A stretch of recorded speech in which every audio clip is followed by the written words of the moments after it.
ಹಾಡು ಹಗಲೇ ಟಿಪ್ಪರ್ಗಳಿಂದ ಕೆರೆಯ ಮಣ್ಣು ಲೂಟಿ.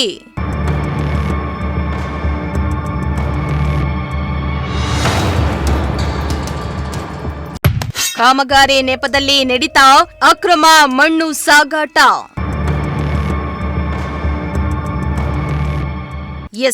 ಬರದ ನಾಡು ಎಂದೇ ಖ್ಯಾತಿಯಾಗಿರುವ ಪಾವಗಡ ತಾಲೂಕಿನಲ್ಲಿ ರೈಲ್ವೆ ಕಾಮಗಾರಿ ಹೆಸರಲ್ಲಿ ಗುತ್ತಿಗೆದಾರರು ಕೆರೆಗಳು ಹಾಗೂ ಗುಡ್ಡಗಳಿಂದ ಮಣ್ಣು ಅಕ್ರಮವಾಗಿ ತೆಗೆದುಕೊಳ್ತಾ ಇರುವ ಆರೋಪಗಳು ಕೇಳಿಬಂದಿದ್ದು, ಮಣ್ಣು ಸಾಗಾಟದ ಹೆಸರಲ್ಲಿ ಯಾರ್ಯಾರಿಗೆ ಎಷ್ಟೆಷ್ಟು ಮಾಮೂಲಿ ಹೋಗ್ತಾ ಇದೆ ಎಂಬ ಪ್ರಶ್ನೆ ಇದೀಗ ಸಾರ್ವಜನಿಕರ ನಡುವೆ ಕೇಳಿಬರ್ತಾ ಇದೆ.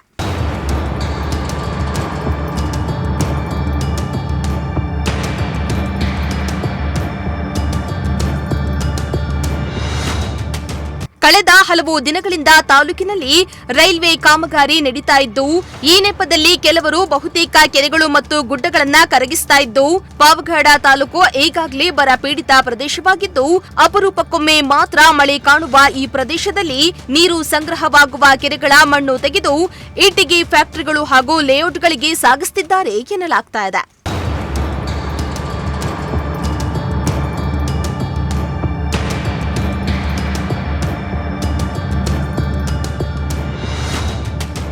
ಒಂದ್ ಕಡೆ ರೈತರು ತಮ್ಮ ಜೀವನಾಡಿಯಂತಿದ್ದ ಕೃಷಿ ಭೂಮಿಯನ್ನ ಸೋಲಾರ್ ಘಟಕಗಳ ನಿರ್ಮಾಣಕ್ಕೆ ನೀಡಿ ಕೈ ತೊಳೆದುಕೊಂಡಿದ್ರೆ, ಮತ್ತೊಂದು ಕಡೆ ರೈಲ್ವೆ ಕಾಮಗಾರಿಗೆ ಗುಡ್ಡಗಳು ಹಾಗೂ ಕೆರೆಗಳಿಂದ ಮಣ್ಣನ್ನ ನೀಡಿ ಮತ್ತೆ ಸಂಕಷ್ಟಕ್ಕೆ ಆಹ್ವಾನ ನೀಡ್ತಾ ಇರುವ ಸ್ಥಿತಿ ನಿರ್ಮಾಣ ಆಗಿದೆ.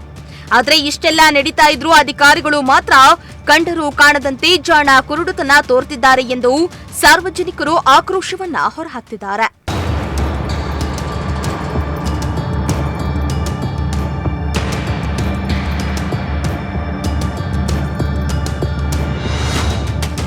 ಇನ್ನಾದರೂ ಸಂಬಂಧಪಟ್ಟ ಅಧಿಕಾರಿಗಳು ಈ ಮಣ್ಣು ಲೂಟಿ ಕುರಿತು ಉನ್ನತ ಮಟ್ಟದ ತನಿಖೆಯನ್ನ ನಡೆಸಿ ಅಕ್ರಮ ಮಣ್ಣು ಸಾಗಣೆ ತಡೆಯಲು ಕಠಿಣ ಕ್ರಮ ಕೈಗೊಳ್ಳಬೇಕೆಂದು ಸ್ಥಳೀಯರು ಒತ್ತಾಯಿಸಿದ್ದಾರೆ. ಇಮ್ರಾನುಲ್ಲಾ, ಪ್ರಜಾಶಕ್ತಿ ಟಿವಿ, ಪಾವಗಡ.